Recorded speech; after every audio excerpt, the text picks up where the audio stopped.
نحمده ونصلي على رسوله الكريم اما بعد فاعوذ بالله من الشيطان الرجيم بسم الله الرحمن الرحيم رب اشرح لي صدري ويسر لي امري واحلل عقدة من لساني يفقهوا قولي۔ ہم سب اس بات کو جانتے ہیں کہ انسان کو اللہ نے بنایا اور ہم سب کے باپ آدم علیہ السلام کو اللہ سبحانہ و تعالیٰ نے اپنے ہاتھ سے بنایا، پھر اس کے بعد ان سے تمام روحیں پیدا کی، پھر ہر روح اپنے اپنے وقت پر دنیا میں آ رہی ہے اور یہ سلسلہ ہزاروں سال سے چل رہا ہے۔ لوگ اس دنیا میں آتے ہیں اور پھر اس کے بعد اپنا وقت پورا کر کے چلے جاتے ہیں۔ ہم سب بھی ایک مقرر وقت کے لیے اس دنیا میں ہیں۔ کوئی پیغمبر، کوئی ولی، کوئی نیک شخص، کوئی بادشاہ، کوئی عالم، کوئی بھی اس دنیا میں ہمیشہ نہیں رہا۔ ہر شخص موت کے راستے سے گزرا اور اپنے رب سے جا ملا۔ ہمارا انجام بھی یہی ہے۔ ہم جو کچھ بھی ہیں، ہم ہمیشہ کے لیے یہاں رہ نہیں سکتے۔ اللہ نے یہ زندگی جو ہمیں دی ہے، یہ بہت وقتی اور عارضی زندگی ہے، اور اس میں ہمیں یہ ثابت کرنا ہے کہ ہم ایک اچھا انجام کو ڈیزرو کرتے ہیں۔ جہاں تک اس دنیا کی زندگی کا تعلق ہے تو قرآن مجید میں اللہ تعالیٰ فرماتے ہیں وَمَا الْحَيَاةُ الدُّنْيَا إِلَّا مَتَاعُ الْغُرُورِ، کہ دنیا کی زندگی دھوکے کے سامان کے سوا کچھ نہیں۔ جس چیز کو انسان بڑی چیز سمجھتا ہے، جس پر بھروسہ کرتا ہے، وہ وقت کے ساتھ ساتھ ہر چیز ساتھ چھوڑتی چلی جاتی۔ آپ دیکھیے کہ ایک بچہ کتنا کمزور پیدا ہوتا ہے، پھر بڑا ہوتا ہے، جوان ہوتا ہے، طاقتور ہوتا ہے، وہ سمجھتا ہے میں سب کچھ کر سکتا ہوں، پھر آہستہ آہستہ بڑھاپے کی طرف جاتا ہے اور ہم اپنے بڑھاپے کو کنٹرول نہیں کر سکتے۔ اسی طرح انسان علم حاصل کرتا ہے، علمی اعتبار سے بہت مضبوط ہو جاتا ہے، پھر آہستہ آہستہ کیا ہوتا ہے کہ انسان بھولنے لگ جاتا ہے اور اس کی معلومات ختم ہوتی چلی جاتی ہیں۔ جب مال اس کو ملتا ہے تو اپنے آپ کو بڑا طاقتور محسوس کرتا ہے، پھر کیا ہوتا ہے انسان مال کمانے کے قابل نہیں رہتا اور جو ہوتا ہے وہ بھی اس کی بیماریوں پہ خرچ ہوتا چلا جاتا ہے، اور یوں انسان مالی اعتبار سے بھی کمزور پڑ جاتا ہے۔ اسی طرح انسان اپنی اولاد پر ڈیپینڈ کرتا ہے کہ میرے بہت سے بچے ہیں، ایون اگر وہ بہت فرما بردار بھی ہوں تو بھی وہ ساری زندگی ساتھ نہیں رہتے، ان کی اپنی اپنی زندگیاں شروع ہو جاتی ہیں، ان کی شادی ہو جاتی ہے، ان کے اپنے بچے پیدا ہو جاتے ہیں، پھر وہ اپنے بچوں میں لگ جاتے ہیں، پھر وہ ماں باپ کو آہستہ آہستہ بھولنے لگتے ہیں، اور اسی طرح ایک دن پھر زندگی بھی ختم ہو جاتی۔ تو یہ تمام تر چیزیں جن کے اوپر ہم ڈیپینڈ کرتے ہیں، جن کی وجہ سے غرور اور تکبر کرتے ہیں، یہ انسان کا ساتھ نہیں دیتی، انسان کو چھوڑ دیتی ہیں۔ یہ سب ایک نہ ایک دن بے وفائی کر جاتی ہیں، اور سب سے بڑھ کر تو خود اپنی زندگی بے وفائی کر جاتی ہے کہ وہی ختم ہو جاتی ہے، اور اس کے ساتھ ہی اس کی کہانی بھی ختم ہو جاتی ہے۔ کچھ دنوں تک لوگ یاد رکھتے ہیں، پھر آہستہ آہستہ وہ بھی بھولنے لگتے ہیں، کیونکہ یہ دنیا رہنے کی چیز نہیں، رہنے کی جگہ نہیں۔ انما هذه الحیات الدنیا متاع وان الآخرۃ ہی دار القرار، یہ دنیا کی زندگی تو معمولی فائدے کے سوا کچھ بھی نہیں، اور یقیناً آخرت وہی رہنے کا گھر ہے، رہنے کا گھر تو وہاں ہے۔ سورۃ اعلیٰ میں اللہ تعالیٰ فرماتے ہیں بل تؤثرون الحیات الدنیا والآخرۃ خیر وابقی، بلکہ تم دنیا کی زندگی کو ترجیح دیتے ہو، حالانکہ آخرت کہیں بہتر اور زیادہ باقی رہنے والی ہے، وہ تو ہمیشہ ہمیشہ باقی رہے گی، اور آخرت میں یہ دنیا تو بہت چھوٹی محسوس ہوگی، اور ہے بھی تو چھوٹی نا۔ آپ دیکھیے حشر کا دن 50,000 سال کے برابر ہے، اور جنت اور جہنم ہمیشہ ہمیشہ کے گھر ہیں، اس کے مقابلے میں یہ دنیا کی 50-60 سال کی زندگی آخر کیا حیثیت رکھتی ہے؟ ایک پہاڑ کے مقابلے میں ایک ڈاٹ بھی نہیں، ایک ذرہ بھی نہیں، جس پر ہم بھولے ہوئے ہیں، غفلت کا شکار ہیں۔ اللہ سبحانہ تعالیٰ اس دنیا کی حقیقت بیان کرتے ہوئے سورۃ الحدید میں فرماتے ہیں اعلموا جان لو انما الحیات الدنیا لعب ولہو وزینۃ وتفاخر بینکم وتکاثر فی الاموال والاولاد. خوب جان لو کہ دنیا کی زندگی محض کھیل تماشا، زینت و آرائش، تمہارا آپس میں ایک دوسرے پر فخر کرنا اور مال اور اولاد میں ایک دوسرے سے زیادہ حاصل کرنے کی کوشش کرنا ہے کہ ہم اپنے کچھ بینچ مارک سیٹ کرتے ہیں، یہاں تک پہنچنا ہے، پھر وہ حاصل کرتے، پھر آگے پھر آگے پھر آگے، اور انسان کی ساری زندگی خواہشات کی تکمیل میں ہی گزر جاتی ہے. فرمایا یہ ایسے ہی ہے جیسے بارش ہوئی تو اس کی نباتات نے کاشتکاروں کو خوش کر دیا، پھر وہ جوبن پہ آتی ہے، پھر تم اسے زرد پڑی ہوئی دیکھتے ہو، پھر وہ بھس ہو جاتی ہے، جبکہ آخرت میں سخت عذاب ہے اور اللہ کی بخشش اور رضا بھی ہے، اور دنیا کی زندگی تو محض دھوکے کا سامان ہے. ایک سے زائد بار اللہ تعالیٰ دنیا کی زندگی کی حقیقت بتاتے ہیں کہ یہ دھوکے کا سامان ہے، کوئی اس کے پیچھے اپنی آخرت کو خراب نہ کرے، کوئی بھول نہ جائے، غفلت کا شکار نہ ہو.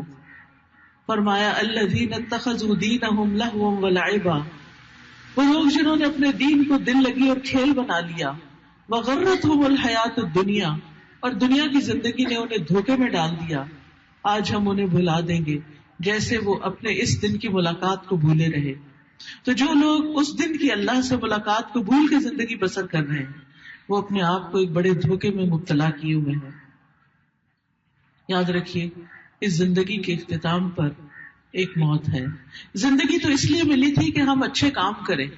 قرآن مجید میں اللہ تعالیٰ فرماتے ہیں تبارک الذی بیدہ الملک وہو علی کل شیء قدیر الذی خلق الموت والحیاۃ لیبلوکم ایکم احسن عملا وہو العزیز الغفور.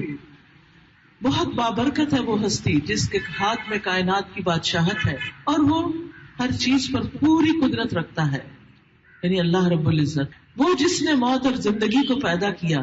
کیوں پیدا کیا؟ یہ زندگی کیوں ملی ہے ہمیں؟ لیبلوکم، تاکہ تمہیں آزما کر دیکھے.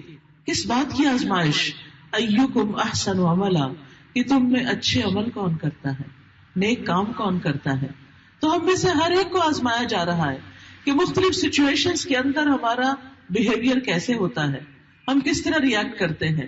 جب کوئی اچھی طرح ہم سے پیش آتا ہے تو ہم کیا کرتے ہیں، اور اگر کوئی ناراضگی سے پیش آتا ہے تو پھر ہمارا اخلاق کہاں جاتا ہے.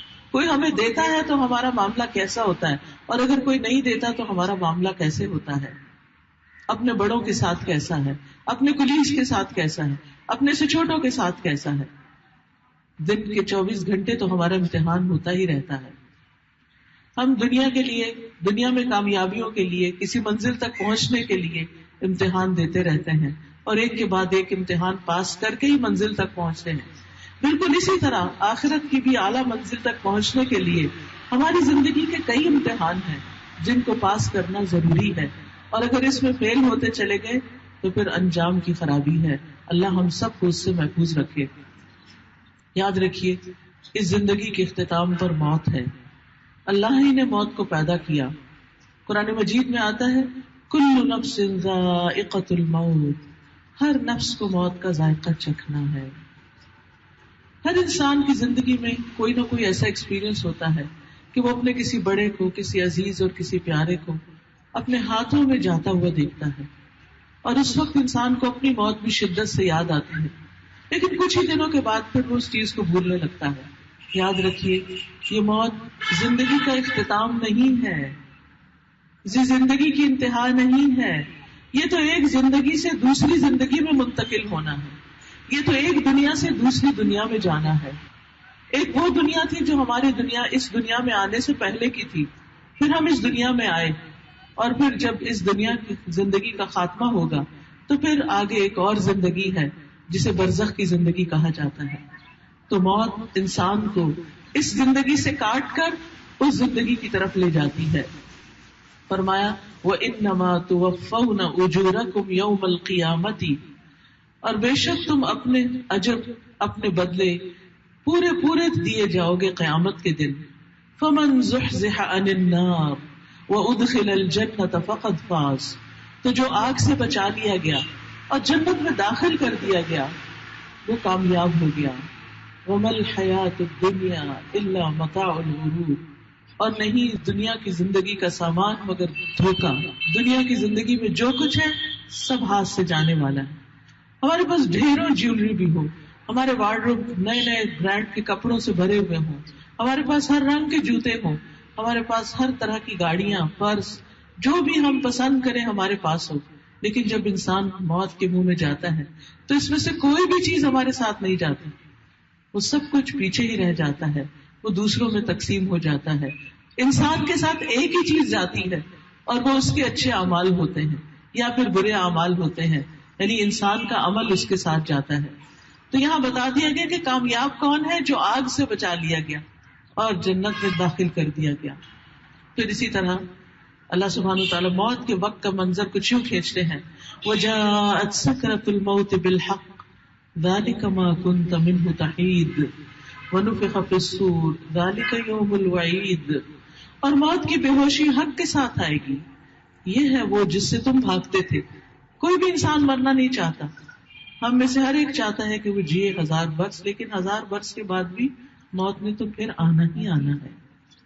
نوح علیہ السلام کو اللہ تعالیٰ نے 1000 برس سے زیادہ زندگی دی تھی، لیکن پھر بالآخر وہ بھی چلے گئے. بڑے بڑے پیغمبر دنیا میں آئے اور سب چلے گئے. سب کو اسی راستے سے گزرنا ہے، کوئی مفر ہے ہی نہیں، کوئی بھاگنے کی جگہ ہے ہی نہیں. لیکن یاد رکھیے کہ موت کے وقت 2 طرح کے فرشتے آتے ہیں. نیک لوگوں کے پاس نیک فرشتے آتے ہیں اور وہ ان کو خوش آمدید کہتے ہیں، یا ایتھا النفس المطمئنہ کہتے ہیں. لیکن جو لوگ برے برے کاموں میں مصروف ہوتے ہیں، جنہوں نے اپنی زندگی غفلت میں گزاری ہوتی ہے، ان کے پاس جو فرشتے آتے ہیں وہ ان کی بری طرح خبر لیتے ہیں اور ان کے ساتھ سختی سے پیش آتے ہیں. اللہ تعالیٰ فرماتے ہیں کاش تم دیکھتے جب ظالم لوگ موت کی سختیوں میں ہوتے ہیں اور فرشتے اپنے ہاتھ پھیلائے ہوئے ہوتے ہیں. وہ کہتے ہیں نکالو اپنی جانیں، آج تمہیں ذلت کا عذاب دیا جائے گا، اس کے بدلے جو تم اللہ پہ ناحق باتیں کہتے تھے اور تم اس کی آیات سے تکبر کرتے تھے. یعنی جب قرآن کی آیات تمہیں پڑھ کر سنائی جاتی تھی تو تم ان پر توجہ نہیں کرتے تھے اور ان کو معمولی چیز سمجھتے تھے. تو بہرحال موت کا یہ مرحلہ پار ہوتا ہے تو پھر اس کے بعد انسان کفن دفن کے بعد دوبارہ قبر میں دفن کر دیا جاتا ہے. ہم جانتے ہیں کہ قبر مٹی کا گھر ہے. قرآن مجید میں آتا ہے منہا خلقناکم وفیہا نعیدکم ومنہا نخرجکم تارۃ اخری، کہ اسی سے ہم نے تمہیں پیدا کیا. انسان مٹی سے بنا ہے، اسی کی طرف تم واپس جاؤ گے، مٹی میں ہی دوبارہ مل جاؤ گے، پھر قیامت کے دن اسی سے نکالے جاؤ گے اور پھر دوبارہ پھر تم اللہ کی طرف لوٹائے جاؤ گے. ومنہا نعیدکم تارۃ اخری. یاد رکھیے جب کسی کی موت کا وقت آ جاتا ہے تو اللہ تعالیٰ اسے ہرگز مہلت نہیں دیتا، پھر اس کی زندگی آگے نہیں جاتی، پھر انسان کو اللہ کے پاس جانا ہی ہوتا ہے. اور پھر آپ دیکھیے کہ ہر ایک نے لوٹنا ہے اور پھر مومن اطمینان کے ساتھ اللہ کی طرف جاتا ہے، جبکہ کافر اور منافق تکلیف میں واپس جاتا ہے. اور مومنوں میں سے بھی جو نیک لوگ اور مقرب لوگ ہوتے ہیں ان کے پاس فرشتے آتے ہیں تو وہ کہتے ہیں فَأَمَّا إِن كَانَ مِنَ الْمُقَرَّبِينَ فَرَوْحٌ وَرَيْحَانٌ وَجَنَّةُ نَعِيمٍ وَأَمَّا إِن كَانَ مِنْ أَصْحَابِ الْيَمِينِ فَسَلَامٌ لَكَ مِنْ أَصْحَابِ الْيَمِينِ. بس اگر وہ مقربین میں سے ہے تو اس کے لیے راحت اور عمدہ رزق اور نعمت والی جنت ہے، لیکن اگر وہ دائیں ہاتھ والوں میں سے ہے تو کہا جاتا ہے تجھ پر سلام ہو، تو دائیں ہاتھ والوں میں سے ہے. ایک ہیں بہت ہی اللہ کے مقرب بندے جن کے لیے فرشتے خوشخبریاں لے کر آتے ہیں، روح و ریحان و جنت النعیم کی. اور دوسرے وہ کہ جو عام لوگ ہیں، ایک عام لوگ ہیں اور ایک خاص لوگ ہیں. اب یہ ہر ایک کی اپنی چوائس ہے کہ وہ کس میں شامل ہونا چاہتا ہے، عوام میں یا خواص میں. حدیث میں آتا ہے مومن بندہ جب دنیا سے رخصت ہونے لگتا ہے اور آخرت کے جانے کے قریب ہوتا ہے تو اس کی طرف آسمان سے روشن چہروں والے فرشتے آتے ہیں، گویا ان کے چہرے سورج کی طرح ہوں. ان کے پاس جنت کے کفنوں میں سے ایک کفن اور جنت کی حنوط میں سے ایک حنوط یعنی خوشبو ہوتی ہے، یہاں تک کہ وہ اس کی حد نگاہ تک بیٹھ جاتے ہیں، دور دور تک بیٹھ جاتے ہیں آ کر. پھر ملک الموت سرہانے کے پاس آ کر بیٹھ جاتے ہیں اور پھر اس کو کہتے ہیں ایتھا النفس المطمئنہ، ایتھا النفس الطیبہ، اے پاکیزہ نفس، اخرجی الی مغفرۃ من اللہ ورضوان، اللہ کی مغفرت اور رضامندی کی طرف نکلو، اللہ کی بخشش کی طرف چلو. اور اس کی روح بہہ کر اس طرح نکل جاتی ہے جیسے مشکیز ہے کہ منہ سے پانی کا قطرہ باہر نکل کے بہہ جاتا ہے. جیسے گلاس ختم ہو رہا ہوتا ہے نا تو آخری قطرہ ایسے ہی گر جاتا ہے، ٹپک جاتا ہے. تو مومن کی روح بھی ایسے ہی نکل جاتی ہے، کیونکہ یہ وہ شخص ہے کہ جو اپنی زندگی اللہ کی مرضی کے مطابق گزار رہا تھا. پھر ملک الموت اس کو پکڑ لیتے ہیں. جب وہ اسے پکڑ لیتے ہیں تو دوسرے فرشتے پلک جھپکنے کی مقدار میں اس کی روح کو ملک الموت کے ہاتھ میں رہنے نہیں دیتے، وہ اس سے لے کر کفن میں لپیٹ لیتے ہیں. اگر آپ نے کبھی گائنی وارڈ میں کام کیا اور بچے کی پیدائش کا منظر دیکھا ہو تو جو ڈاکٹر ہوتی ہیں وہ بچے کو ایک دم ہاتھ پر لیتی ہیں اور لیتے ہی نرسز ان سے آگے ہاتھ پہ لے لیتے ہیں اور پھر اس کو بچے کو لپیٹ لیتے ہیں اور لے جاتے ہیں اس کا پروسیجر کر کے. تو اسی طرح دنیا سے جانے کا وقت بھی کچھ ایسا ہی ہوتا ہے. اس وقت انسان ماں کے پیٹ سے باہر نکلتا ہے اور اب اس کی روح اس کے جسم سے باہر نکل رہی ہوتی ہے اور نکل کر فرشتے اس کو تھام لیتے ہیں اور آگے لے جاتے ہیں. اور نیک بندے کے جسم سے ایسی خوشبو نکلتی ہے جیسے بہت ہی زیادہ مہکنے والی کستوری کی خوشبو جو زمین پر پائی گئی ہو. پھر فرشتے اس روح کو لے کر اوپر چڑھ جاتے ہیں. فرشتے جب اوپر جاتے ہیں وہاں پر بھی فرشتوں کے گروہ ہوتے ہیں. جس گروہ کے پاس سے بھی گزرتے ہیں تو وہ پوچھتے ہیں کہ ما ھذا الروح الطیب، یہ پاکیزہ روح کون ہے؟ وہ جواب میں کہتے ہیں فلاں بن فلاں، یعنی اس شخص کا بھی نام لیتے ہیں اور اس کے باپ کا نام بھی لیتے ہیں اور اس کا بہترین نام جس سے وہ دنیا میں پکارا جاتا تھا، یعنی جس سے لوگ اس کو عزت کے ساتھ یاد کرتے تھے، حتیٰ کہ وہ اسے لے کر آسمانی دنیا تک پہنچ جاتے ہیں اور اس کے لیے دروازہ کھلواتے ہیں تو دروازہ کھول دیا جاتا ہے. پھر ہر آسمان کے مقرب فرشتے اس کے ساتھ چلتے ہیں. یہ روح کا سفر ہے اور دوسری طرف جسم کا سفر قبر کی طرف ہوتا ہے اور اس کو کپڑے کے کفن میں لپیٹا جاتا ہے، نہلا دھلا کے صاف ستھرا کر کے، اور پھر اس کے بعد اس کو چارپائی پہ ڈال کے جنازے کو لے جایا جاتا ہے قبرستان کی طرف اور قبر میں دفن کر دیا جاتا ہے. تو آسمان پہ جانے والی روح جو ہے ہر آسمان پر اس کے بارے میں سوال کیا جاتا ہے. پھر جب بتاتے ہیں کہ یہ نیک روح ہے تو وہ اسے مرحبا کہتے ہیں، ویلکم کہتے ہیں. مرحبا بالنفس الطیبۃ کانت فی الجسد الطیب، مرحبا ویلکم پاک روح جو ایک پاکیزہ جسم میں تھی. اس سے اندازہ لگائیے کہ جسم کی پاکیزگی بھی کتنی ضروری ہے. طہارت کا انتظام، صاف ستھرا رہنا، وضو سے رہنا، اور اسی طرح یعنی کہ جب نہانے کی ضرورت ہو تو نہا لینا. بعض لوگوں کی عادت ہوتی ہے مینسز ختم بھی ہو جاتے ہیں اور نہا کے نہیں دیتے، پاک ہی نہیں ہوتے. اسی طرح جنابت کی غسل کو بھی ڈیلے کرتے رہتے ہیں. تو مومن جو ہے وہ ناپاک رہنا پسند نہیں کرتا. دن میں 5 دفعہ اللہ کے حضور حاضر ہوتا ہے اور وضو کرتا ہے. بہرحال وہ اس کو کہتے ہیں اے قابل تعریف، خوش ہو جاؤ اللہ کی رحمت اور خوشبو سے اور اس رب سے خوش ہو جاؤ جو تم سے ناراض نہیں. برابر اس کو یہی کہتے رہتے ہیں، یہی کہتے رہتے ہیں یہاں تک کہ روح آسمان تک پہنچ جاتی ہے، اس آسمان تک یعنی جہاں پر پھر عرش تک پہنچ جاتی ہے. پھر ادھر قبر میں مردہ دفن ہو جاتا ہے، ادھر سے روح دوبارہ آسمان سے زمین پر لائی جاتی ہے. مومن میت کا جلدی قبر کی طرف جانے کی خواہش کرنا ہوتا ہے، یعنی مومن کی جو باڈی ہے اور مومن کی روح جو ہے وہ میت، وہ چاہتی ہے کہ اسے جلدی نہلا دھلا کر فوراً اس کو دفن کیا جائے تاکہ وہ اپنے اچھے انجام کو پہنچے. اب اس کا دنیا میں دل نہیں لگتا کیونکہ اس کے لیے اچھا انجام ہے آگے. اس کو موت کے وقت فرشتوں نے سلام کیا اور اس کو خوشخبری دی. ابو سعید خدری کہتے ہیں کہ نبی صلی اللہ علیہ وسلم فرمایا کرتے تھے جب جنازہ رکھ دیا جاتا ہے تو پھر لوگ اسے کندھوں پر اٹھاتے ہیں. اس وقت اگر وہ مرنے والا نیک ہوتا ہے تو جنازہ کہتے ہیں قدمونی قدمونی، مجھے آگے لے جاؤ اور آگے لے جاؤ، جلدی لے جاؤ. وہ جلدی اپنی قبر میں پہنچنا چاہتا ہے. پھر اس کو قبر میں دفنا دیا جاتا ہے. دفنانے کے بعد باہر والوں کے قدموں کی چاپ سنتا ہے، یعنی جب سارے لوگ دفنا کے مٹی ڈال کے واپس جا رہے ہوتے ہیں تو وہ زمین سے یعنی روح جو کہ واپس لوٹائی جاتی ہے تو وہ سن رہا ہوتا ہے کہ جانے والے اب واپس جا رہے ہیں.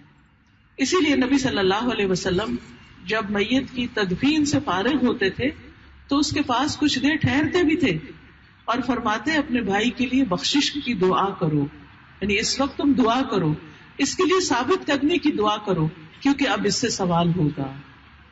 قبر آخرت کی منزلوں میں سے پہلی منزل ہے، اگر یہ منزل آسان ہو جائے تو آگے آسانیاں ہی آسانیاں ہیں، لیکن اگر یہاں نجات نہ ملی تو باقی کے سارے مرحلے مشکل ہی مشکل ہے۔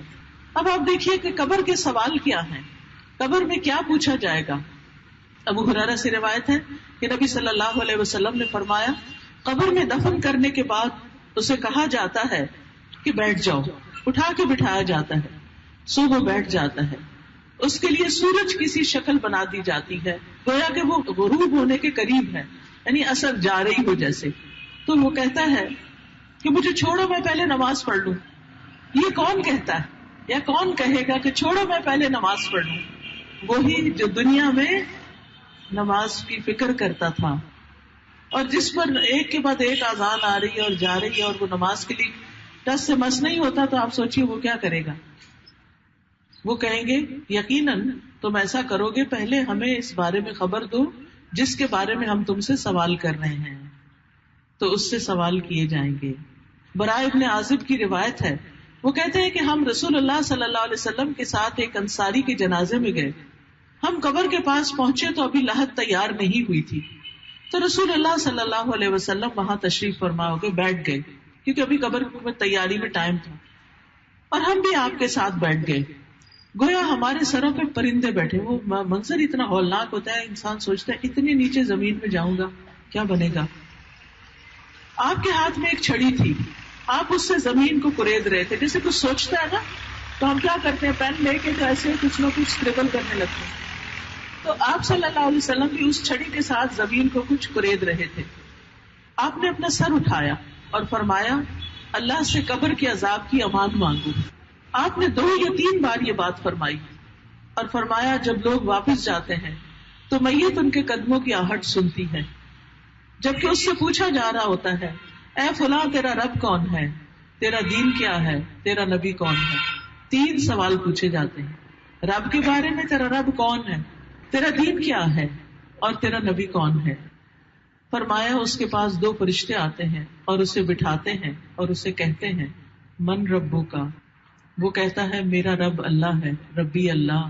پھر وہ پوچھتے ہیں ما دینو کا، تیرا دین کیا ہے، وہ کہتا ہے دینی الاسلام، میرا دین اسلام ہے۔ پھر وہ پوچھتے ہیں یہ شخص جو تمہاری طرف بھیجا گیا وہ کون ہے، وہ کہتا ہے وہ رسول اللہ صلی اللہ علیہ وسلم۔ پھر وہ کہتے ہیں تمہیں یہ کیسے پتا چلا، فرشتے یہ سوال بھی کرتے ہیں کہ تمہیں یہ باتیں کہاں سے پتا چلی، وہ کہتا ہے قرأت کتاب اللہ فآمنت به وصدقت، میں نے اللہ کی کتاب پڑھی، میں اس پر ایمان لایا اور اس کی تصدیق کی۔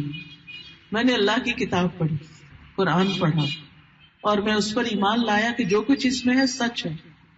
اس لیے کتنا ضروری ہے کہ ہم دنیا کی تعلیم کے ساتھ ساتھ اپنی زندگی کا کچھ وقت ضرور نکالیں کہ جس میں ہم قرآن کو سمجھ کر پڑھیں اور اپنے انجام کے بارے میں فکر کریں۔ اس پر وہ فرشتے کہتے ہیں، پھر آسمان سے منادی اعلان کرتا ہے قد صدق عبدی فافرشوہ من الجنہ، میرے بندے نے سچ کہا، اسے جنت کا بستر بچھا دو، اس کو جنت کا لباس پہنا دو، اس کے لیے جنت کی طرف سے دروازہ کھول دو۔ فرمایا جنت کی ہوائیں وہاں سے آنے لگتی ہیں، راحتیں اور خوشبوئیں آتی ہیں، اور قبر کو کھلا کر دیا جاتا ہے، یعنی اس کو فیل ایسے ہوتا ہے جیسے بہت کھلی ہو گئی ہے۔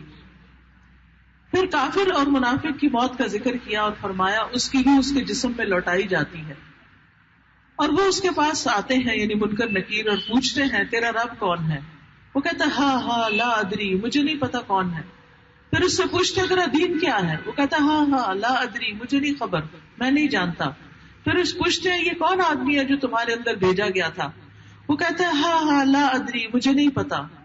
پھر آسمان سے پکارنے والا پکارتا ہے اس نے جھوٹ کہا، اسے آگ کا بستر بچھا دو، اسے آگ کا لباس پہنا دو، اور اس کے لیے دوزخ کی طرف سے دروازہ کھول دو۔ پھر فرمایا اس کی طرف جہنم سے تپش والی سخت گرم ہوا آنے لگتی ہے، اس پر قبر کو تنگ کر دیا جاتا ہے اور اس کی پسلیاں ایک دوسرے کے اندر ہو جاتی ہیں۔ نبی صلی اللہ علیہ وسلم نے ایک موقع پر انگلیوں کو ایک دوسرے کے اندر ڈال کے دکھایا۔ پھر اس کے اوپر ایک اندھا گونگا فرشتہ مقرر کر دیا جاتا ہے جس کے پاس بھاری گرز ہوتا ہے. اگر وہ گرز پہاڑ پر مارا جائے تو وہ پہاڑ مٹی مٹی ہو جائے. وہ اس کے ساتھ اس کو ایسی چوٹ مارتا ہے جس کی آواز جنوں اور انسانوں کے علاوہ مشرق و مغرب کی مخلوق سنتی ہے. پھر وہ مٹی مٹی ہو جاتا ہے. پھر اس کی روح اس میں لوٹائی جاتی ہے اور یہ سلسلہ سزا کر چلتا رہتا ہے. مومن کے لیے قبر میں کیسے ہوتا ہے؟ مومن کو جب دفنا کر چلے جاتے ہیں اس کا حساب کتاب ہو جاتا ہے. تو اگر اس کے سر کی طرف سے کوئی چیز آنے لگتی ہے تو نماز اس کی طرف آ جاتی ہے, اس کو پروٹیکٹ کرتی ہے. یعنی کیڑے مکوڑے اور یعنی قبر کے عذاب والی چیزیں جو ہیں. اور روزہ اس کے دائیں طرف آ جاتا ہے, زکوٰۃ اس کے بائیں طرف آ جاتی ہے. نیکی کے کام, صلہ رحمی, رشتہ داروں سے اچھا سلوک کرنا, لوگوں سے احسان کرنا, اچھے اچھے کام کرنا اس کے پاؤں کی طرف آ جاتے ہیں. اگر سر کی طرف سے کوئی چیز آئے تو نماز کہتی ہے میری طرف سے آنے کا راستہ نہیں. اسی طرح باقی اطراف سے بھی نیکیاں اس بندے کو چاروں طرف سے گھیر لیتی ہیں.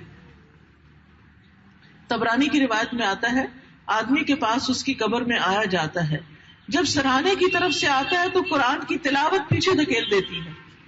یعنی جو ہم قرآن اس وقت پڑھتے ہیں دنیا میں روزانہ, تو وہ قبر میں اس کو پروٹیکٹ کرتے ہیں سر کی طرف سے. اور جب ہاتھوں کی طرف سے کوئی چیز آتی ہے تو صدقہ پیچھے کر دیتا ہے کہ یہ بندہ بہت صدقہ دینے والا تھا, اس کو کچھ نہیں ہو سکتا. جب پاؤں کی طرف سے کوئی چیز آنے لگتی ہے تو مسجدوں کی طرف جانا, نیکی کے کام کی طرف جانا اس کو پیچھے دھکیل دیتا ہے. اس طرح وہ انسان اپنے نیک اعمال کی وجہ سے پروٹیکٹڈ ہوتا ہے. اس موقع پر ہم سب کو سوچنا چاہیے کہ ہم ہر روز کتنا قرآن پڑھتے ہیں, ہم کتنا صدقہ کرتے ہیں, اور ہم نیکی کے کاموں کے لیے کتنا دوڑتے ہیں. ہم سب دنیا کے لیے دوڑ رہے ہیں. آپ کسی سڑک پر کھڑے ہو جائیں اور آپ دیکھیں رکشے اور موٹر سائیکلیں اور گاڑیاں اور ٹرک اور ٹریکٹر اور پیدل اور سائیکل والے دوڑ رہے ہیں. اگر کوئی پوچھے کدھر دوڑ رہے ہیں تو آخرت کے لیے, تیاری کے لیے تو نہیں دوڑ رہے ہوتے. ہارڈلی کوئی مسجد جا رہا ہوتا ہے, ہارڈلی کوئی کسی قرآن کی کلاس میں جا رہا ہوتا ہے. زیادہ تر لوگ صرف دنیا کے پیچھے بھاگ رہے ہوتے ہیں. ٹھیک ہے, دنیا میں ہم رہتے ہیں, دنیا ہماری ضرورت ہے, ہمیں کھانا پینا بھی ہے, ہمیں علاج معالجے کی ضرورت بھی ہے, ہماری اور ضروریات بھی ہیں. لیکن زندگی صرف یہی تو نہیں نا جو ہم نے یہاں گزارنی. زندگی تو آگے ہے, زندگی کا سفر تو ابھی شروع ہوا ہے, اور یہ تو ہمیشہ ہمیشہ کی زندگی ہے جس کو کوئی فنا نہیں ہے. بہرحال انسان قبر میں اپنے اعمال کے ساتھ پھر جب تک حشر کا دن نہیں آتا تو وہاں پر رہتا ہے. مومن کے لیے قبر کا اندھیرا ختم کر دیا جاتا ہے. اس میں چاند کی چمکنے جیسی روشنی ہوتی ہے, اس کے اندر سبزہ ہوتا ہے, ایک خوبصورت منظر ہوتا ہے. صبح شام اس کو جنت کا ٹھکانہ دکھایا جاتا ہے, جنت کا دروازہ اس کے لیے کھولا جاتا ہے جس کو دیکھ کر اس کی خوشی پہ اضافہ ہو جاتا ہے, اور اسے کہا جاتا ہے یہ ہے وہ جگہ جو اللہ نے تیرے لیے تیار کی ہے. تو اس کی خوشی اور سرور میں اور زیادہ اضافہ ہو جاتا ہے.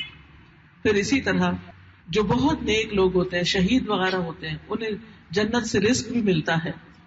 ایک انصاری صحابی سے روایت ہے کہ ایک مرتبہ ہم لوگ رسول اللہ صلی اللہ علیہ وسلم کے ہمراہ ایک انصاری کے جنازے میں نکلے. اس وقت میں چھوٹا سا تھا اور اپنے والد کے ساتھ تھا. رسول اللہ صلی اللہ علیہ وسلم قبر کے گڑھے کے کنارے بیٹھ گئے. قبر کھودنے والے کو تلقین کرنے لگے کہ سر کی جانب سے کھلی کر دو, پاؤں کی طرف سے کھلی کر دو, اس شخص کے لیے جنت میں انگور کے بہت سے خوشے ہیں. پھر جب قبر میں مومن کے ساتھ اچھا معاملہ ہوتا ہے تو وہ تمنا کرتا ہے مجھے ذرا چھوڑ دو, میں گھر والوں کو خوشخبری سنانا چاہتا ہوں. لیکن اسے کہا جاتا ہے کہ نہیں, اب یہیں آرام سے رہو, اب پیچھے جا کر تم نہیں بتا سکتے. مومن کو سکون کی نیند سلا دیا جاتا ہے. کہا جاتا ہے اس دلہن کی طرح سو جاؤ جسے کوئی نہیں جگاتا مگر وہ جو سب سے پیارا ہے اس کے لیے, اور یہاں تک کہ اللہ اسے قیامت کے دن اس کی خوابگاہ سے اٹھائے گا. اور پھر ابو ایوب رضی اللہ عنہ کہتے ہیں کہ اللہ تعالیٰ کے ان بندوں پر ان کے نیک اعمال پیش کیے جاتے ہیں. جب وہ اچھا عمل دیکھتے ہیں تو خوش ہو جاتے ہیں اور کہتے ہیں اے اللہ یہ تیری اپنے بندے پر نعمت ہے, تو اس کو پورا کر دے. اور جب وہ اپنا برا عمل دیکھتے ہیں تو کہتے ہیں اے اللہ اپنے بندے پر رجوع کر دے, یعنی اس کا یہ حال درست ہو جائے. بہرحال بہت سے لوگوں کو یہ غلط فہمی ہوتی ہے کہ شاید قبر کا عذاب کوئی چیز نہیں ہے اور یہ صرف احادیث میں ہے. یاد رکھیے احادیث بھی نبی صلی اللہ علیہ وسلم کی سچی باتیں ہیں, سوائے ان کے کہ جو محدثین نے بتا دیا کہ یہ اوتھینٹک نہیں ہے. اس وقت جو کچھ آپ کو میں نے بتایا وہ اوتھینٹک احادیث سے پڑھا ہے اور آپ کے سامنے پیش کیا ہے. قرآن مجید میں بھی جو اللہ کی سچی کتاب ہے اس میں عذاب قبر کے اشارے ملتے ہیں. سورۃ غافر میں، سورۃ المؤمن جس کو المؤمن بھی کہتے ہیں اور غافر بھی کہتے ہیں، اس کی آیت نمبر 46 میں آتا ہے آل فرعون کے بارے میں، النار یعرضون علیہا غدوا وعشیا ویوم تقوم الساعة ادخلوا آل فرعون اشد العذاب. وہ صبح و شام آگ پر پیش کیے جاتے ہیں، اور جس دن قیامت قائم ہوگی تو حکم ہوگا آل فرعون کو سخت ترین عذاب میں داخل کر دو. اب آپ مجھے بتائیے کہ یہ آیت کیا بتا رہی ہے کہ وہ صبح و شام آگ پر پیش کیے جاتے ہیں آل فرعون. آل فرعون کہاں مری تھی کچھ پتا؟ فرعون کہاں مرا تھا؟ پانی میں ڈوبا تھا، اور اس کی ساری قوم جو تھی اس کے پیچھے سمندر میں داخل ہو گئی تھی. اور پھر قرآن سے ہی ہمیں پتا چلتا ہے کہ سمندر میں ڈوبے تھے، وہ پانی میں گئے تھے. اغرقوا فادخلوا نارا. آل نوح کے بارے میں بھی آتا ہے کہ وہ غرق کیے گئے، پھر آگ میں داخل کر دیے گئے. آپ دیکھیے کہ پانی جو ہے وہ کن دو گیسز سے مل کے بنا، آکسیجن اور ہائیڈروجن، ایک جلنے والی ہے اور ایک جلانے والی ہے. تو اللہ کے حکم سے پانی بھی آگ بن جاتا ہے اور بھڑک سکتا ہے. جیسا کہ قرآن مجید میں آتا ہے کہ جب قیامت آئے گی تو سمندر بھڑکا دیے جائیں گے. بھڑکانے کا لفظ آتا ہے، یعنی ان کے پانی کے اندر شاید آگ لگ جائے گی. اللہ عالم کیا حال ہوگا، حقیقت تو اللہ ہی کو پتا ہے، لیکن بھڑکانے کا لفظ آتا ہے. تو اس لیے کسی کو یہ شک نہ ہو کہ قبر کا عذاب انجام ہے یا نہیں، کیونکہ کچھ لوگ یہ کہتے ہیں کہ حساب کتاب تو آخرت میں ہوگا، تو قبر میں کیوں سزا جزا ملتی ہے. تو یاد رکھیے انسان کے جتنے بھی اعمال ہوتے ہیں ان کی جزا سزا کے 3 موقع ہیں. پہلا موقع دنیا میں بھی انسان جب اچھے کام کرتا ہے تو اس کے اچھے کاموں کی وجہ سے اس کی دنیا کی زندگی بھی آسان ہوتی ہے. اور اگر مشکلات آئیں بھی تو مومن کے دل کو ایک ڈھارس اور سکون ہوتا ہے. وہ کہتا ہے کہ اس میں بھی خیر ہے، اللہ تعالیٰ اس آزمائش کے ذریعے بھی مجھے مہذب بنانا چاہتا ہے. پھر اس دنیا میں بھی ٹیسٹ آتے رہتے ہیں ہمارے، جب ہم اس میں کامیاب ہوتے ہیں تو دنیا میں بھی کامیابیاں ہوتی ہیں. دوسری قسم کا ٹیسٹ قبر میں ہے. ابھی آپ نے دیکھا کہ قبر میں ایک منی ٹیسٹ ہوتا ہے، من ربو کا ما دینو کا من نبیو کا، اور اس کے بعد جزا یا سزا ہوتی ہے جو اس میں پاس ہوتا ہے یا فیل ہوتا ہے. پھر اس کے بعد سب سے بڑا امتحان ہے فائنل. کیا آپ کے ایگزام صرف ایک ہی ایگزام تھوڑی ہوتا ہے، ٹھیک ہے نا، موک ٹیسٹ ہوتے ہیں، کلاس ٹیسٹ ہوتے ہیں، اور پھر اس کے بعد ایک دن فائنل ایگزام ہوتا ہے. اور فائنل ایگزام کے بعد آپ کو پاس یا فیل کیا جاتا ہے پراپرلی. پھر اس کے بعد اصل انجام تک انسان پہنچتا ہے. تو اس لیے کوئی قبر کی عذاب سزا جزا میں شک نہ کرے. قبر آخرت کی منزلوں میں سے پہلی منزل ہے. پھر قیامت تک انسان قبر میں رہے گا. پھر کیا ہوگا؟ سور پھونکا جائے گا. سور پھونکا جائے گا. 3 طرح کے سور ہیں. پہلا جس میں سب زندہ لوگ گھبرا جائیں گے، ڈر جائیں گے اور بے ہوش ہو جائیں گے. پھر دوسری دفعہ جب سور پھونکا جائے گا تو سب اپنی قبروں سے اور یہ مرے ہوئے بھی سب زندہ ہو جائیں گے. اور پھر تیسری دفعہ اپنے رب کے حضور میدان حشر میں پیش ہوں گے. قرآن مجید میں آتا ہے فَإِذَا نُفِخَ فِي الصُّورِ فَلَا أَنْسَابَ بَيْنَهُمْ يَوْمَئِذٍ وَلَا يَتَسَاءَلُونَ. جب سور میں پھونکا جائے گا تو اس دن ان کے درمیان کوئی رشتہ داری نہ رہے گی. کوئی کسی کا رشتہ دار کسی کو نہیں پوچھے گا. دنیا میں بھی آپ دیکھیں جب برا وقت آتا ہے تو رشتہ دار نہیں پوچھتے، وہ ڈس اون کر دیتے ہیں کہ بھئی تم ہمارے کچھ نہیں لگتے، زبان حال سے کہہ رہے ہوتے ہیں. اور فرمایا وَلَا يَتَسَاءَلُونَ، اور وہ ایک دوسرے کو پوچھے گی بھی نہیں. پھر کیا ہوگا؟ سورۃ النبا میں آتا ہے یوم ينفخ في الصور فتأتون افواجا وفتحت السماء فكانت ابوابا وسيرت الجبال فكانت سرابا. جس دن سور پھونکا جائے گا تو تم فوج در فوج نکل آؤ گے. یعنی زمین میں تہ بر تہ لوگ قبروں کے اندر قبریں بنتی جاتی ہیں، اور پھر جب حشر کے میدان میں اٹھیں گے لوگ تو ایک لیئر اٹھے گی، پھر دوسری اٹھ رہی، پھر تیسری اٹھ رہی، کوئی کہیں سے اٹھ رہا ہے، کوئی کہیں سے اٹھ رہا ہے، جیسے ٹڈیاں اچھل اچھل کے باہر نکل رہی ہوتی ہیں، ایسا ہی انسان قبروں کے اندر سے اچھل کر نکل رہے ہوں گے. اور آسمان کھول دیا جائے گا تو وہ دروازے ہی دروازے ہو جائے گا، اور پہاڑ چلا دیے جائیں گے تو وہ چمکتی ریت بن جائیں گے. ساری زمین ایک برابر اموار میدان بن جائے گی. سور جو ہے اس کے بارے میں ہمیں پتا چلتا ہے کہ اسرافیل علیہ السلام اس کو پھونکنے پر متعین. بڑے فرشتوں کے نام تو سب نے سنے ہوں گے, اور وہ اپنے منہ میں لے کر بیٹھے ہیں کہ جب اجازت ہو, حکم ہو تو فوراً بلو کر دیا جائے. پھر جب دوبارہ جی اٹھیں گے, وَإِذَا الْقُبُورُ بُعْثِرَتْ عَلِمَتْ نَفْسٌ مَا قَدَّمَتْ وَأَخَّرَتْ, جب قبریں اکھیڑ دی جائیں گی ہر شخص کو پتا چل جائے گا اس نے آگے کیا بھیجا, پیچھے کیا چھوڑا, اس نے اپنے آگے کے لیے کیا کیا اور دنیا کے لیے کیا کچھ کیا, کن کاموں کو پرائرٹی دی اور کن کاموں کو اگنور کیا. یہ قیامت کے دن سب کو پتا چل جائے گا. پھر اس کے بعد یوم یسمعون الصیحۃ بالحق ذلک یوم الخروج, جس دن وہ اس چیخ کو حق کے ساتھ سنیں گے, یہ نکلنے کا دن ہے. یقیناً ہم ہی زندہ کرتے ہیں اور ہم ہی موت دیتے ہیں اور ہماری ہی طرف لوٹ کر آنا ہے.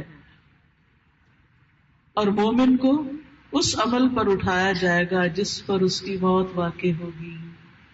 کوئی نماز کی حالت میں گیا ہے تو نماز پڑھتے ہوئے اٹھے گا, کوئی حج کا احرام پہن کر لبیک پکار رہا ہے تو لبیک پکارتے ہوئے اٹھے گا. اسی طرح جو لوگ برے کام کرتے ہوئے مریں گے وہ انہی کاموں کے ساتھ اٹھیں گے. تو اپنے انجام کی ہمیں سب کو فکر کرنی چاہیے کہ ہمارا انجام اچھا ہو, اور اس کی دعا کرتے رہنا چاہیے. پھر حشر کا میدان ہوگا. قرآن مجید میں آتا ہے یوم نحشر المتقین الی الرحمن وفدا, جس دن ہم متقی لوگوں کو رحمان کی طرف مہمان بنا کر اکٹھا کریں گے. اللہ سے ڈرنے والے, تقوی والے, نیک کام کرنے والے رحمان کی طرف جمع ہوں گے. اس دن انسانوں کا حال یہ ہوگا کہ ہر دودھ پلانے والی اپنے دودھ پیتے بچے سے غافل ہو جائے گی, کسی کو کسی کی پرواہ نہیں ہوگی. جو شخص نیکی لے کر آئے گا اسے اس سے بہتر بدلہ ملے گا, اور وہ اس دن کی گھبراہٹ سے امن میں ہوں گے. اور پھر مختلف لوگوں کے ساتھ مختلف معاملہ کیا جائے گا. انہیں دنیا میں ٹھہرنا ایک گھڑی کی طرح لگے گا. سورج ایک میل برابر قریب آ جائے گا. لوگ اپنے اپنے اعمال کے اعتبار سے پسینے میں ڈوبے ہوئے ہوں گے. اس دن کمزور اور متکبر لوگ آپس میں جھگڑ رہے ہوں گے. انسان اپنے دوستوں پر افسوس کرے گا جنہوں نے اس کو گمراہ کیا. کہے گا یا ویلتا لیتنی لم اتخذ فلانا خلیلا, اے کاش کہ میں فلاں کو دوست نہ بناتا, اس نے تو مجھے اللہ کی یاد ہی بلا دی اس کے بعد کہ وہ میرے پاس آ گئی. ہدایت کی طرف آنے ہی نہیں دیا تھا. کیونکہ ہم اپنے دوستوں کو ناراض نہیں کر سکتے, اس لیے ان کی باتوں میں آ کر ہم قرآن پڑھنا چھوڑ دیتے ہیں یا اور نیکی کے کام چھوڑ دیتے ہیں. پھر جو زکوٰۃ نہیں دیں گے ان کے مال کو جہنم میں تپا کے لوہے کی تختیاں بنا کے ان کو داغا جائے گا. تکبر کرنے والے چیونٹیوں کی شکل میں اٹھیں گے. غدار اور غلوب کرنے والے اور نافرمانی کرنے والوں کی بے عزتی کی جائے گی. چور جس چیز کو اس نے چرایا ہوگا وہ اس کے کندھوں پر لاد کر اس کو بے عزت کیا جائے گا. لیکن متقی لوگوں کے لیے یہ دن ذرا بھی گھبراہٹ کا نہیں ہوگا, بلکہ ظہر کی نماز کی طرح آسانی سے گزر جائے گا. تو ظہر کی نماز پڑھیں گے تو آسانیاں ہوں گی. پھر شفاعت ہوگی. نبی صلی اللہ علیہ وسلم کی شفاعت سے حساب کتاب قائم ہوگا. اللہ سبحانہ و تعالیٰ اس دن زبانیں بند کر دیں گے, ہاتھ پاؤں گواہی دیں گے. لوگ قطاروں میں اپنے رب کے سامنے پیش کیے جائیں گے. قطاروں میں اس کے سامنے پیش کیے جائیں گے. اللہ ان کو ان کے اعمال دکھائے گا. لوگوں سے ان کی عمر, جوانی, دولت, علم, عہدے, نعمتوں کے بارے میں پوچھا جائے گا. وعدے کے بارے میں, عہد کے بارے میں پوچھا جائے گا. کان, آنکھ اور دل کے بارے میں سوال کیا جائے گا. ان السمع والبصر والفؤاد کل اولئک کان عنہ مسئولا. کافر اور منافق کا حساب سب کے سامنے لیا جائے گا اور اس کو رسوا کیا جائے گا. جبکہ مومن کو اللہ تعالیٰ اکیلے میں بلائیں گے اور اس سے اس کے گناہوں کا اقرار کرائیں گے, یہاں تک کہ وہ خیال کرے گا کہ وہ مارا گیا. اللہ تعالیٰ فرمائیں گے میں نے دنیا میں ان گناہوں پہ پردہ ڈالا تھا, آج میں تم کو یہ معاف کرتا ہوں. پھر اس کے بعد انسان کے نامہ اعمال پھیلا دیے جائیں گے, صحیفے پھیلا دیے جائیں گے.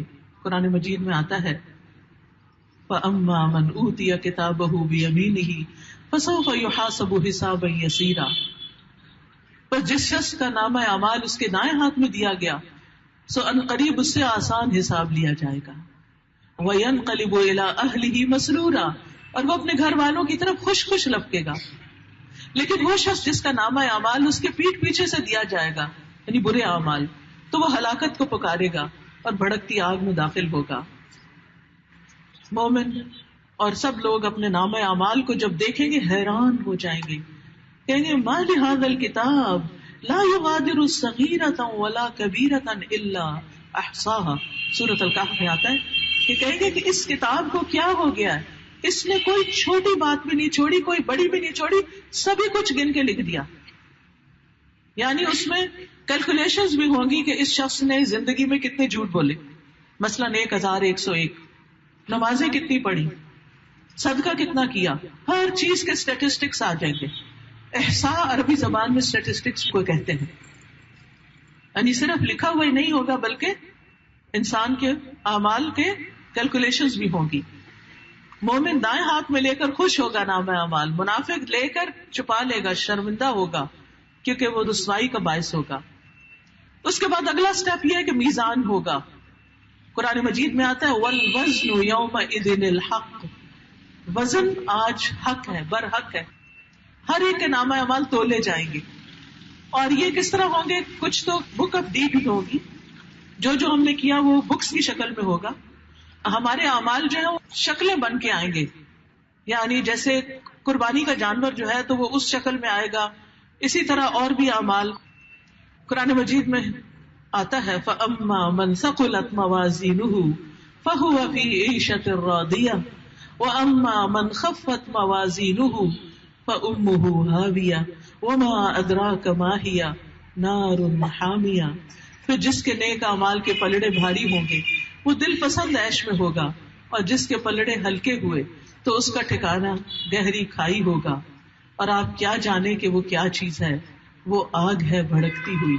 تو اس سے آپ اندازہ لگائیں کہ وزن جو ہے نامہ اعمال کا وہ کتنا برحق. اس دن انسان چھوٹی سے چھوٹی نیکی کی بھی قدر کرے گا کہ یہ مجھے مل جائے. کوئی کسی کو اپنی نیکی نہیں دے گا، کوئی شیئرنگ نہیں ہوگی کہ اچھا تمہارے چلو دنیا میں تو ہم کہتے ہیں اچھا تمہارے ایک کم ہے چلو مجھ سے لے لو. کسی کا پین ختم ہو جائے تو ہم کہتے ہیں اچھا میرے سے لکھ لو. ایگزام ہوتا ہے نا، جیسے لکھتے لکھتے اگر پہلے تو فاؤنٹین پین سے لکھا کرتے تھے جب ہمارے ایگزامز ہوتے تھے تو وہ پین کی سیاہی ختم ہو جاتی تھی، بھرنے کا اتنا ٹائم نہیں ہوتا تھا تو جلدی سے دوسرا پین لے لیا. لیکن وہاں ایسی کوئی چیز نہیں ہوگی کہ کسی کی نیکی کم پڑے اور اس کو کوئی دوسرا دے دے. اب اس کے بعد لوگ سخت پچھتائیں گے کہ جن کے اعمال نامے کم ہوں گے.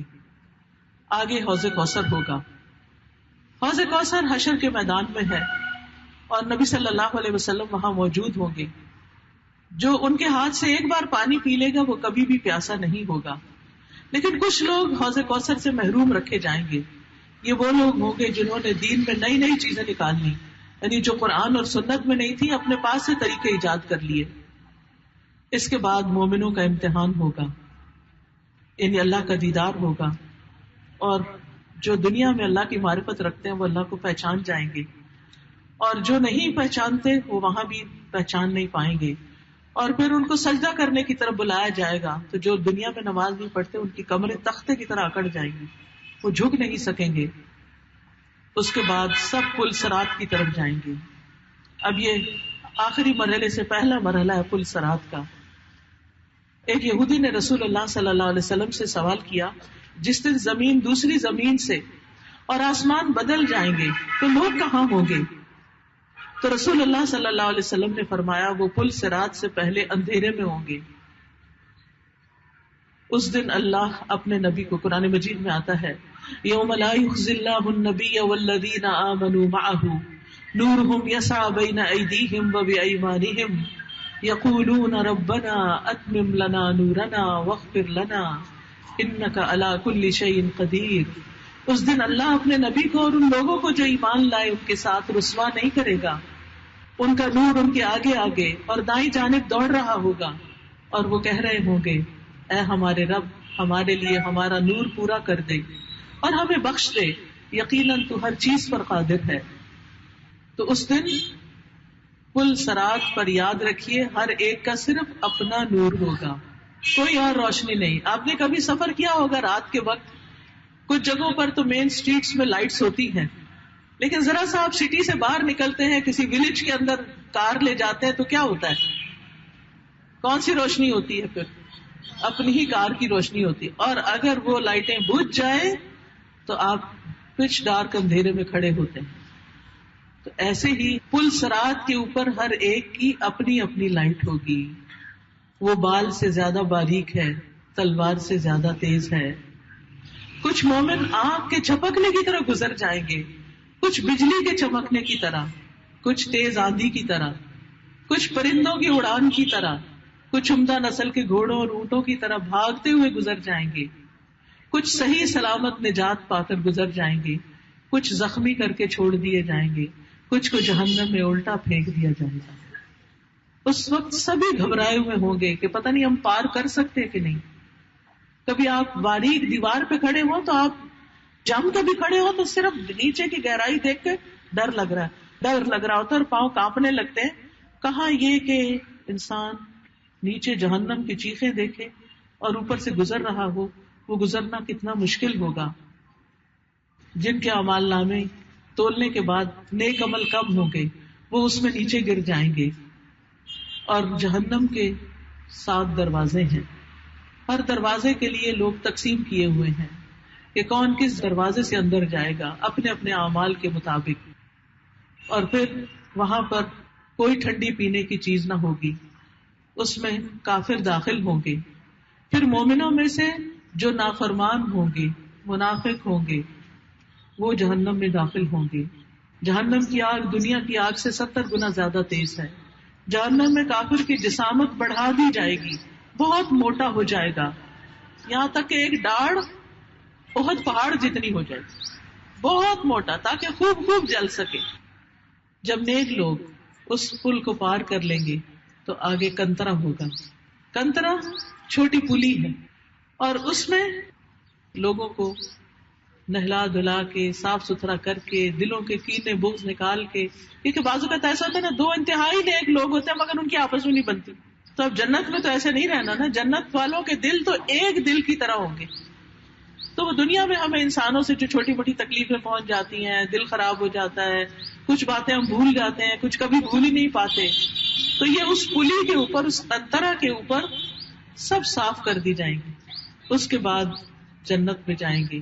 اور پھر اہل جہنم کے بارے میں نبی صلی اللہ علیہ وسلم سفارش کریں گے اور آپ کی شفاعت سے لوگ جہنم سے نکالے جائیں گے.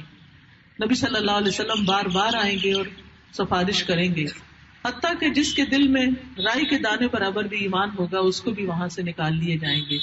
اور کچھ لوگوں کو اللہ تعالیٰ ویسے ہی نکالے گا جو اتقاء اور رحمان کہلائیں گے, کہ انہوں نے کوئی عمل نہیں کیا لیکن اللہ اپنی رحمت سے ان کو جنت میں داخل کرے گا. لیکن آپ دیکھیے کہ جہنم کی ایک لمحہ بھی بڑا سخت ہے, اللہ اس سے محفوظ رکھے. دنیا میں ذرا سا آگ پہ ہاتھ لگ جائے تو کیا چیخیں نکل جاتی ہیں. پھر آپ دیکھیے کہ جنت والوں کو جب نہر جنت میں غوطہ دیا جائے گا تو وہ چمکتے ہوئے باہر نکل آئیں گے اور پھر جنت میں داخل ہوں گے. جنت بہترین عزت کا مقام ہے. وہاں پر تختوں پر لوگ آمنے سامنے کاؤچز پہ بیٹھے ہوں گے. صاف بہتی شراب کے جام پھرائے جائیں گے جو سفید ہوگی, پینے والوں کے لیے لذیذ ہوگی. اس میں کوئی درد سر نہیں ہوگا, نہ اس میں وہ مدہوش ہوں گے. ان کے پاس خوبصورت عورتیں ہوں گی, نگاہیں نیچی رکھنے والی, موٹی آنکھوں والی, جیسے وہ چھپا کر رکھے ہوئے انڈے ہوں. اللہ سبحانہ تعالیٰ فرمائیں گے, یا عبادی لا خوف علیکم اليوم ولا انتم تحزنون, اے میرے بندو آج تمہیں نہ کوئی خوف ہے نہ کوئی غم, جو ہماری آیتوں پر ایمان لائے اور فرما بردار بن کر رہے. تم اور تمہاری بیویاں جنت میں داخل ہو جاؤ, وہاں تم خوش رکھے جاؤ گے. ان کے سامنے سونے کی پلیٹوں اور ساغر کا دور چلے گا. وہاں وہ سب کچھ ہوگا جو دلوں کو بھائے گا, آنکھوں کو لذت بخشے گا.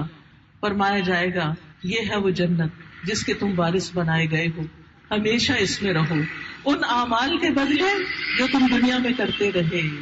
تو ہمیں اس دنیا میں نیک اعمال کی ضرورت ہے اس جنت میں جانے کے لیے. وہاں بہت سے میوے ہوں گے جن کو تم کھاؤ گے. مومنوں کا ٹھکانہ جس جنت میں ہوگا اس کی تعمیر سونے اور چاندی کی اینٹوں سے کی گئی ہے. اس کا گارا کستوری کا ہے, اس کے اندر سنگریزے موتی اور یاقوت ہیں. اس کے 8 دروازے ہیں، جنت کے 8 دروازے ہیں. ایک دروازے کی چوڑائی 3 دن کی مسافت کے لیے، اتنا کھلا دروازہ ہوگا. اعلیٰ ترین جنت جنت الفردوس ہے. اس میں دودھ اور شراب اور شہد کی نہریں ہوں گی. اس میں ایک خیمہ ہوگا کھلے موتی کا، اس کی چوڑائی 7 میل ہوگی. جنت والوں کی جوانی کبھی ختم نہ ہوگی، ان کے کپڑے کبھی پرانے نہیں ہوں گے. ان کے بالوں کو سنوارنے کے لیے سونے کی کنگھیاں ہوں گی. ان کا پسینہ کستوری کی خوشبو ہوگا. ان کی عورتیں خوبصورت، کنواری اور نازو انداز دکھانے والی ہوں گی. سب سے پہلے محمد صلی اللہ علیہ وسلم اور انبیاء جنت میں داخل ہوں گے. سب سے چھوٹے درجے کا جنتی وہ ہوگا کہ جو خواہش کرے گا تو اس کی خواہش سے 10 گنا زیادہ جنت اس کو دے دی جائے گی. وہاں خادم چھوٹی عمر کے بچے ہوں گے جیسے بکھرے ہوئے موتی ہوں. جنت کی عظیم نعمت اللہ کا دیدار ہے، اللہ کی رضامندی اور ہمیشہ کی جنت جس سے کبھی نہیں نکالے جائیں گے. سب سے پہلے نبی صلی اللہ علیہ وسلم جنت کا دروازہ کھٹکھٹائیں گے. جنت میں سب سے پہلے فقراء مہاجرین داخل ہوں گے، کیونکہ دنیا میں انہوں نے اسلام کی خاطر طرح طرح کی تکلیفیں اٹھائی تھی. اور جنت میں سب سے پہلا گروہ جو داخل ہوگا ان کے چہرے 14ویں رات کے چاند کی طرح چمک رہے ہوں گے. 70,000 لوگ بغیر حساب داخل ہوں گے. یہ وہ لوگ ہیں جو جھاڑ پھونک نہیں کراتے، نہ شگون لیتے ہیں، بلکہ اپنے رب پہ بھروسہ کرتے ہیں. جنت کا پہلا کھانا جو دعوت ہوگی وہ مچھلی کی کلیجی کا ٹکڑا ہوگا. پھر اس کے بعد اہل جنت کی مسندیں ہوں گی، سونے اور جواہرات سے بنی ہوئی ہوں گی. جنتی آپس میں ملاقاتیں کریں گے. جنت میں ایک ہوا چلے گی جس سے ان کے حسن اور خوشبو میں اضافہ ہو جائے گا. جنت میں ایک اعلان کرنے والا اعلان کرے گا کہ اے اہل جنت، تم ہمیشہ صحت مند رہو گے، کبھی بیمار نہیں ہوگے. تم زندہ رہو گے، کبھی مرو گے نہیں. تم بوڑھے نہیں ہوگے، ہمیشہ جوان رہو گے. تم آرام میں رہو گے، کبھی تکلیف نہیں آئے گی. وَنُودُوا أَن تِلْكُمُ الْجَنَّةُ أُورِثْتُمُوهَا بِمَا كُنتُمْ تَعْمَلُونَ. اور پھر کچھ چہرے تر و تازہ ہوں گے، وہ اپنے رب کی طرف دیکھ رہے ہوں گے. رب کی طرف دیکھ کر ان کا حسن اور بڑھ جائے گا خوشی کی وجہ سے. اور جنت کی اعلیٰ ترین نعمت رب کا دیدار ہوگا. ہر جمعے کو یوم المزید کو اللہ تعالیٰ کا دیدار ہوگا. اور جنت میں پہنچنے کے بعد موت کو ذبح کر دیا جائے گا ایک مینڈے کی شکل میں لا کے. جنت والے انتہا درجے سے خوش ہو جائیں گے، اور جہنم والے اگر غم سے مر سکتے تو مر جاتے کہ اس کے بعد اب کبھی خاتمہ ہی نہیں، تکلیف ختم ہی نہیں ہوگی. تو اللہ تعالیٰ سے ہم دعا کرتے ہیں کہ اللہ ہمارے گناہوں کو معاف فرما دے، ہماری توبہ قبول کر لے، ہمیں بغیر حساب اور عذاب کی جنت میں داخل فرمائے، ہمیں قبر اور آگ کے عذاب سے پناہ دے، اور ہمیں اپنا دیدار نصیب فرمائے، اور ہمیں نبی صلی اللہ علیہ وسلم کے ساتھ رکھے. اللہ سبحانہ و تعالیٰ اس کالج کو، اس کی انتظامیہ کو بہترین جزا دے، اور آپ بچیوں کو بھی اللہ تعالیٰ بہترین جزا دے کہ جنہوں نے بہت پیشنس کے ساتھ اور بہت عمدہ طریقے سے یہ ساری باتیں سنی. مجھے امید ہے کہ ان سے کچھ نہ کچھ رہنمائی ملی ہوگی. میری آپ لوگوں سے یہی درخواست ہے کہ اپنی خاطر کسی پر احسان نہیں، اپنی زندگی میں تھوڑا سا وقت، چاہے ہفتے میں 1 دن نکالیں، قرآن کے ترجمے کو پڑھنے کے لیے ضرور نکالیں، تاکہ آپ ڈائریکٹ اپنی آنکھوں سے دیکھیں کہ آپ کے رب نے کیا فرمایا، اور اس کی روشنی میں اپنی زندگی کا راستہ طے کریں. ہمارا دین ہمیں یہ نہیں سکھاتا کہ سب کچھ چھوڑ دیں، لیکن ہمارا دین یہ ضرور سکھاتا ہے کہ دنیا میں رہتے ہوئے اپنی آخرت کو نہ بھولیں، دنیا کے کام کرتے ہوئے اپنے رب کی یاد کو نہ بھلائیں. تو اللہ تعالیٰ ہمیں اپنے پسندیدہ بندوں میں شامل کر لے. وآخر دعوانا ان الحمد للہ رب العالمین. سبحانک اللہم وبحمدک، اشہد ان لا الہ الا انت، استغفرک واتوب الیک.